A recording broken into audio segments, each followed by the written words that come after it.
You've spent your life putting your children first, guiding them, supporting them, and loving them with all your heart. But one day something shifts. Maybe they stop listening to your advice. Maybe they speak to you with impatience or treat your presence as a given. It's not that they don't love you. It's just that over time the roles change. And sometimes so does the respect, and that can hurt deeply. You may find yourself wondering what happened. You gave everything. You sacrificed. You always tried to do what was best. But now you feel overlooked. Your words carry less weight. Your time seems less valued. It's frustrating. It's painful. And sometimes it feels like no one notices. But here's the truth. You can regain their respect, not by demanding it, not by arguing, and certainly not by staying silent, but by making simple, powerful changes in the way you respond. Today, we're going to explore 6 gentle but firm actions that can shift the way your children see you, not as someone waiting for attention, but as someone who deserves it. This isn't about conflict or guilt. It's about rediscovering your own voice, your own strength, and your own dignity. Because when you carry yourself with quiet confidence, others will feel it, especially your children. So if you've ever felt taken for granted, stay with me through this video. These 6 ways might just open the door to a new chapter in your relationship, one built on mutual respect, understanding, and love. 1. Stop chasing their approval. One of the most common things we do as parents, especially as we get older, is try too hard to keep our children happy. Maybe you've caught yourself doing this. You go out of your way to be accommodating. You say yes when your heart wants to say no. You put their needs above your own thinking. That if you just give a little more, they'll start appreciating you more. You just want peace in the family after all. But here's something many people don't realize. The more you chase their approval, the less they tend to respect you. It's a painful truth, but an important one. You see, real respect doesn't come from self-sacrifice. It comes from self-respect. When you're always bending over backwards, always giving in, always trying to please, you're actually sending a message. The message is that your voice, your time, and your feelings come second. And once they start seeing you that way, it becomes easy for them to take you for granted. Let me tell you about Margaret. She was a strong, independent woman. In her younger days, confident and full of life. But as she got older, she started letting her children make all the decisions. She would cancel her plans to suit their schedules. She kept quiet, even when their words hurt her. When I asked her why, she said, "I just want to keep the family together." But here's the sad part. Her children slowly stopped valuing her input. They saw her as someone who would always agree, always stay quiet, always be available. Margaret thought she was protecting the peace, but in the process, she lost her own voice. So if you're feeling like your children don't respect you anymore, the first step isn't to demand it. It's to stop acting like you need it. Start setting boundaries. Learn to say no when something doesn't feel right. Speak up even if your opinion isn't popular. Your feelings matter. Your time matters. And your voice deserves to be heard. Because something powerful happens when you begin to respect yourself. Others begin to take notice. They see the strength in you. They feel your quiet confidence. And in time, the respect you thought was lost begins to return. Not because you begged for it, but because you stood tall and showed them that you deserve it. 2. Don't argue. Lead by example. When your children dismiss your words, interrupt you, or act like your opinions don't matter, it's natural to want to speak up. You may feel tempted to raise your voice to remind them of all you've done, to demand the respect you know you deserve. But here's something that might surprise you. Arguing rarely works. In fact, it often makes things worse. Think about it. When was the last time someone changed their attitude toward you because of a heated argument? Respect doesn't come from raised voices or emotional battles. It comes from the quiet strength of how you carry yourself. When your children speak to you with impatience or condescension, and you respond with frustration or anger, it can actually confirm the very thing you're trying to change, that they have power over your peace. But when you respond with calm, with poise, and with quiet confidence, you shift the energy in the room. You remind them without saying a word that you are still a person of dignity. Let me share the story of Frank. He was a retired teacher, a man who had once led classrooms full of students with wisdom and confidence. But at home, His grown children began treating him like his voice didn't matter. They ignored his advice, brushed off his concerns, and sometimes even made jokes at his expense. At first, Frank fought back. He argued, explained, insisted. But the more he tried, the more they pulled away. Then one day, he decided to do something different. He stopped trying to win their respect with words. Instead, he started living like someone who already had it. He listened more than he spoke. He shared his thoughts calmly, not to convince, but to contribute. He stopped reacting and started reflecting the kind of presence he had once carried with pride. And something changed. His children noticed. They saw a man who was steady, self-assured, and not desperate to prove anything. Over time, their behavior softened. They began to treat him with more care, more patience, more respect, not because he demanded it, but because he embodied it. So if your children don't treat you the way you deserve, don't try to force respect out of them. Show them what it looks like. Speak with calm. Carry yourself with grace. Stand your ground without losing your peace. Because true influence doesn't come from noise. It comes from example. And your quiet strength can speak louder than any argument ever could. 3. Withdraw your emotional dependence. As parents, it's only natural to love your children deeply. You've given them your heart, your time, and the best years of your life. So of course you hope they'll call, visit, and show you love in return. That longing is human. It comes from a place of care. But one of the hardest lessons, and perhaps one of the most freeings, is this: you cannot rely on your children to fill your emotional needs. When your sense of worth starts to depend on how often they call, how they treat you, or whether they remember to say thank you, you give away your power. And unintentionally, you place a weight on their shoulders that can feel more like a burden than a bond. Here's the truth. Even your own children tend to respect those who are emotionally independent. When they feel that your happiness relies entirely on them, they may start to pull away.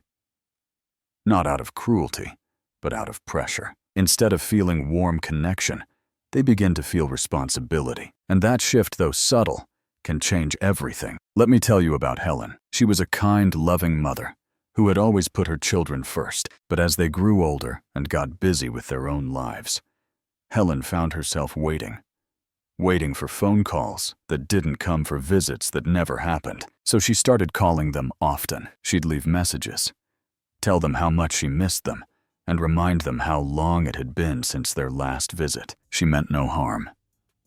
It all came from love. But over time, her children began to see those calls as obligations. They answered less. They visited even less. Then something shifted. One day, Helen decided she was done waiting by the phone. She picked up a few hobbies she had long forgotten. She joined a local walking group, made new friends, even started painting again. And slowly, something beautiful happened. Her children began reaching out, not out of guilt, but out of genuine interest. They admired how full her life had become. Why? Because she no longer came to them empty. She brought joy stories, a sense of self, and that made all the difference. So if you find yourself feeling hurt when your children don't reach out, ask yourself gently, am I depending on them to make me feel needed? Or am I creating a life that brings me joy on its own? Because when you show your children that you are strong, content, and fulfilled on your own, they will not only admire you, they will gravitate toward you, not because they feel obligated, but because your presence becomes something they cherish, not something they have to manage. Remember, your value does not come from their validation. It comes from who you are and the beautiful, full life you can create for yourself. 4. Set boundaries and enforce them. Sometimes we wonder why our children don't treat us with the same respect we once taught them. But the truth is, people, even those closest to us, will often treat us the way we allow them to. If your children interrupt you when you speak, brush off your opinions, or speak to you in ways that feel hurtful or dismissive, and you stay silent, they assume it's acceptable, not because they mean to be cruel, but because no one ever told them otherwise. That's why setting boundaries is not just important, it's essential, and it doesn't have to involve shouting or slamming doors. In fact, the most powerful boundaries are the calmest ones. They're built not on anger, but on self-respect. Let me tell you about Robert. He was a successful businessman for decades, firm, respected, and wise. But when it came to his adult children, he found himself shrinking. They spoke over him, ignored his concerns, and even mocked some of his choices. He told himself it wasn't worth starting a conflict. He thought, "Let it go, I don't want to cause drama." But over time, those little moments began to add up. He felt smaller in his own family. Until one day, Robert decided that enough was enough, not in anger, but with quiet strength. The next time his son interrupted him, Robert simply said, "I'll continue when you're ready to listen." When his daughter dismissed his viewpoint, he replied gently, "You don't have to agree with me, but I expect to be spoken to with respect." And when they crossed the line again, he calmly told them that if they couldn't treat him with basic decency, he wouldn't continue the conversation or the visit. At first, his children were surprised, even resistant. But as time passed, they began to see something different in their father. He wasn't being cold. He was being clear. He wasn't pushing them away. He was standing up for himself. And that changed everything. Setting boundaries doesn't mean shutting your children out. It means teaching them how to treat you. It's showing them where the line is, not because you want control, but because you deserve kindness and consideration like anyone else. So ask yourself, have I allowed behavior that makes me feel small or unheard? If so, what would it look like to draw a gentle line in the sand? Because if you don't speak up for yourself, no one else will. And when you do, calmly, clearly, and confidently, something shifts. Your children begin to notice, they begin to adjust, and most importantly, they begin to respect the strength you've always had, but are finally showing. Stop giving without appreciation. As parents, we often give without thinking twice. We offer our time, our energy, our support, because that's what love looks like, right? We step in when our children need help. We offer advice, lend money, cook meals, babysit grandkids, and we do it with open hearts. But here's something that's hard to admit. When we keep giving without being appreciated, we don't build stronger relationships. We build expectation. The more we give without recognition, the more it starts to feel normal to others, not special, not thoughtful, just expected. And eventually the giving becomes invisible. And when you finally stop or pull back, even a little, people don't say thank you. They get upset, not because you've done something wrong, but because they've grown used to always receiving. I want to share the story of George. He was a generous, caring father who always went above and beyond for his kids. Need money for rent, he'd send it. Need help moving, he was there. Need a last-minute babysitter? No problem. He gave and gave and gave. But over time, he noticed something that broke his heart. His children stopped saying thank you. They stopped asking, and they just expected. And worst of all, when he needed help, they were suddenly too busy. That's when George realized that what he had built wasn't mutual respect. It was silent entitlement. So he made a change. A small one at first. He stopped offering help before it was asked. He started saying no when he didn't feel up to something, and he waited to see what would happen. At first, his children didn't understand. They were confused. Some were even upset. But eventually, they began to realize that their father's generosity wasn't endless. It was a gift, not a guarantee. And once they saw that something shifted, they started to appreciate it again. Because here's the truth. Unlimited giving without appreciation leads to being taken for granted. And that's not love, that's imbalance. So if you've been giving and feeling more drained than valued, take a moment to ask yourself, are my kindness and time being respected? Or are they just expected? You don't need to stop loving your children, but you do need to remember this.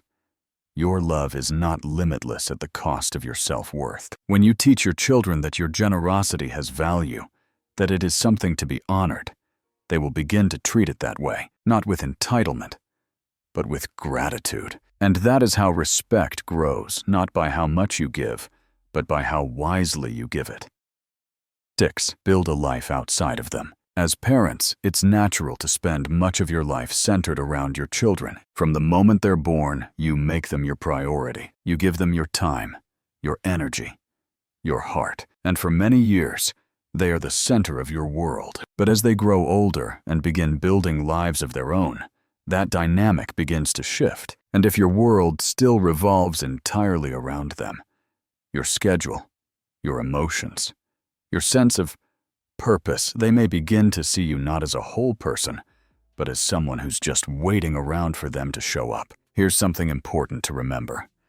People respect those who have their own sense of purpose, their own interests, their own passions, and that includes your children. If they sense that you rely on them for meaning, for entertainment, for connection, for identity, they may start to feel overwhelmed, even pulled away, not because they don't love you, but because they weren't meant to carry the weight of your happiness. Let me share the story of Eleanor. She was a widow in her late 70s who had spent her entire life caring for her family. After her husband passed, she poured all her attention into her grown children. She called often, offered advice they didn't ask for, and gently tried to stay involved in every detail of their lives. But something unexpected happened. Instead of drawing closer, her children pulled away. Their calls became shorter, their visits less frequent, and Eleanor felt more alone than ever. One day, she decided to make a change, not to push her children away, but to bring herself back to life. She joined a book club. She started going out with friends. She volunteered at a local community center. She traveled a bit, something she'd always wanted to do, but never made time for. And slowly, something beautiful happened. Her children began to reach out again, this time with curiosity. Not obligation. They asked about her trips. They wanted to know what she was reading. They admired her independence, because now she wasn't just their mother. She was herself again. Her joy didn't depend on them. And that made her presence even more precious. So if you've been waiting for your children to call to visit, to give you back the feeling of being needed, try shifting your focus inward. Ask yourself, what lights me up? What would I do if I stopped waiting and started living again? You have so much life left in you, so many things you still deserve to enjoy. Whether it's learning something new, joining a club, gardening, writing, painting, dancing, or just having coffee with a friend. Your happiness matters, and when you live with joy and purpose, your children will see you differently. They'll see someone who isn't just existing, but truly living. And that's when respect flows naturally, not from guilt or duty, but from admiration, from love, from knowing that you are a whole person with a full and meaningful life, whether they're nearby or not. If you've ever felt invisible, dismissed, or taken for granted by your children, please know this: you are not alone, and more importantly, you are not powerless. Respect doesn't come from raising your voice or reminding them of everything you've done. It comes from how you carry yourself, from the boundaries you set, from the quiet dignity with which you live your life. Remember, you don't need to chase their approval, because the less you seek it, the more it tends to come naturally. You don't need to argue to be heard. Lead with calm strength, and your presence will speak louder than any words. You don't need their attention to feel valued. Your worth begins within you, not outside of you. You have the right to set boundaries, and when you do, people will rise to meet them. You deserve to be appreciated when you give, and it's okay to stop when you're not. And most of all, your life is still your own. Build it with joy, purpose, and fulfillment, not as a shadow behind someone else's story, but as the radiant center of your own. Because when your children see you standing tall, living, fully, speaking gently, but firmly, and honoring your own value, something shifts in them. They begin to look at you not as someone waiting in the background, but as someone to respect, admire, and cherish. Thank you so much for spending this time with me. If this message touched your heart, please leave a comment below. Share one thing you're going to try in your own life starting today. Your words matter, and they might inspire someone else reading them. And if you found this video helpful, don't forget to like, subscribe, and share it with someone who might need to hear it. Your support helps us continue creating heartfelt content for seniors, and we are so grateful to have you here. Take good care of yourself. You are worthy of love, of respect, and of a life that brings you peace. We'll see you in the next video.